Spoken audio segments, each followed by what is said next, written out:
I would love to hear your creative ideas. What is a healthy way to not only use messaging, but to also walk off these little profile bridges into email, into phone, into Twitter? Like, how can we use that information as a bridge, or should we? Like, what does that look like? You guys have any thoughts, strategies, ideas? What do you hate? What have people done to you that you just makes you want to throw up in your mouth? My favorite has been that we've scheduled like a coffee or something, and you've done it through messages on LinkedIn. And so you didn't necessarily have to have an email or a phone number setting all of that up. But then you're, running late or something changes, and Sure. it's hard to rely on everyone to be active on LinkedIn, Yeah, that they're that's going to see that really timely. And so having contact info in the profile has rescued me and my connections on multiple occasions in those kind of scenarios. sure, sure. That absolutely. On the flip side, sometimes I have people message me on LinkedIn that they're running late, and I miss it Yeah.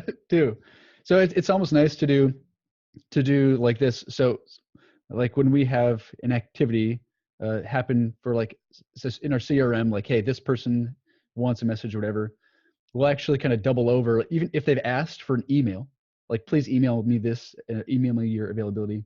We'll kind of ping them on both channels. So we'll send them the email like they asked for.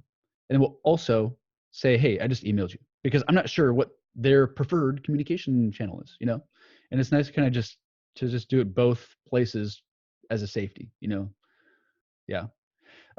Jer, what are your thoughts about taking the walk off the LinkedIn bridge? Yeah, what Tracy says is a pretty good practice. And what I like to do is ask people for permission in a kind of manner that if something comes up, is this your right phone number to message you? Yeah. And if they say, okay, then you have permission to phone them or WhatsApp them. And the same with email. Yep. Can I send you over a document? And then they give permission, and then you can add their email address. And it's also a good checking point, because what they filled out in their LinkedIn profile doesn't always have to be their working email address. Yeah. Yeah. I completely resonate with what you're saying. And so we'll confirm with them, like, hey, like someone might ask you to email them, and we'll say, we'll go right here, like on Trace's profile, I would copy the email address and I'd say, is this your best work email? Just to make sure. Yeah. And then it's like they're opting in for sure. And then, or is this your best phone number? That kind of thing. Yeah. And And I'm, when you message them, they are expecting your phone call or your email, so it's not awkward anymore. mm-hmm. Yeah. And I think that there may, this is where I'm thinking you could go off the rails really fast, but I would like to be able to, in a way that's relational and not like sleazy, I would like to be able to use the Twitter handle and the email like I would use a LinkedIn message. As you know, and the kind of thing here, so Jer is aware of this. Sales Nav, they don't give you read receipts, right? But normal LinkedIn does give you read receipts. And so if I see that somebody has not seen my last couple messages, it might just be that they're not on LinkedIn more than once every couple months. Yep. And so should I rely on LinkedIn and wait and hope that they check the message? Or if I'm saying something that has value, is it okay for me to take the initiative to email them, especially if there's read receipts on, for me to email them and say, hey, I sent you this message. You might not have seen it, not a big deal. And then say what you're going to say. And as long as that's not being a sleazy sales pitch, do you guys feel like that's okay? Yeah. Yeah. Would I, Stunnebeck, if someone did that to you, how would you feel? I mean, as Depends on long as it didn't come across sleazy and it Yeah. added value, I think it would be fine. So you have to be the hero. It has to be about Mhm. you. Mm-hmm. have a reason for emailing you. And some kind of value to add.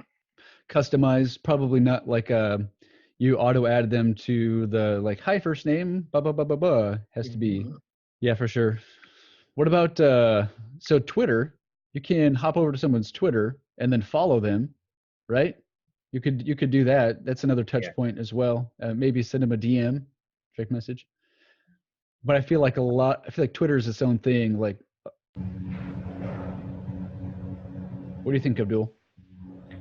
Yeah, I mean, these again, at the end of the day, these are social media things, and like I always believe that there's nothing like the human touch. Of course, you can make a LinkedIn post where you can say that you would like to make a community of maybe a WhatsApp group, something like that, where you want to add people, and once you add people there, and you could really tell them that there's an upcoming local meet, right? Yeah. Let's say that you want to add some of the locals there, and you pitch that idea into that post, and you make a community out of that, and you pitch to them that there might be a local community meetup in your in your place, and you call them, and people from various peers, and that's the opportunity to meet different people. I always believe that there's nothing like a human touch on, and these social media apps would not replace that.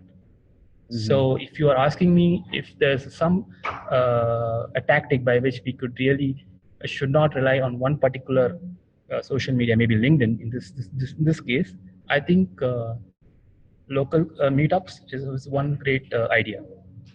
Yeah, I think that's absolutely true. If they're local, bring the conversation off of LinkedIn for the local meeting for sure. And sometimes it doesn't even have to be a big meeting or gathering. You might just be nearby their office and swing by and bring them a coffee and say hello. When people do that, I remember them. That's a great point, Abdul. Great point. What about phone? Is that too close to home? Is it okay for someone to text or call you if you've not replied to them on LinkedIn? Depends how far you are in the conversation. I think you have to have a reason to call, because otherwise it's inappropriate to call. It's not right to call somebody, hey, have you read or received my message? Unless they have asked for a proposal or something, and you have sent it through LinkedIn and you don't know if they got it, then you can phone. But then your relationship is different. So not a cold outreach, but something that's kind of warm. What about, Jer? What if somebody sorry, there you go. What if somebody said, you know what, I'm not the person that does this, you need to talk to Joe. And so you send Joe a connection request, and maybe he just doesn't accept, or sorry, maybe he does and he doesn't reply. So you have his phone number. Would you think it'd be okay then to say, hey Joe, I was talking to Jer. He said X, Y, and Z. Can we talk about this? Do you feel like that's appropriate by phone? Yeah, it's a bit of a cold call, but you were referred. So if you ask on the phone if it's okay that you phoned him, then you're asking permission. And if it's not okay, they can tell you at that point. Yeah, I agree. It's kind of like a good guiding value is if you wouldn't want somebody to do it to you, just don't do it to other people. No. Yeah. All right, here. So I'm going to stop sharing my screen. So on the profile here, it's like it seems like the bridges off of LinkedIn can be definitely lean towards using messaging, right, to have the conversation. You can get their email. That's a good bridge off. You can just straight up ask them through messaging if you can email them or call.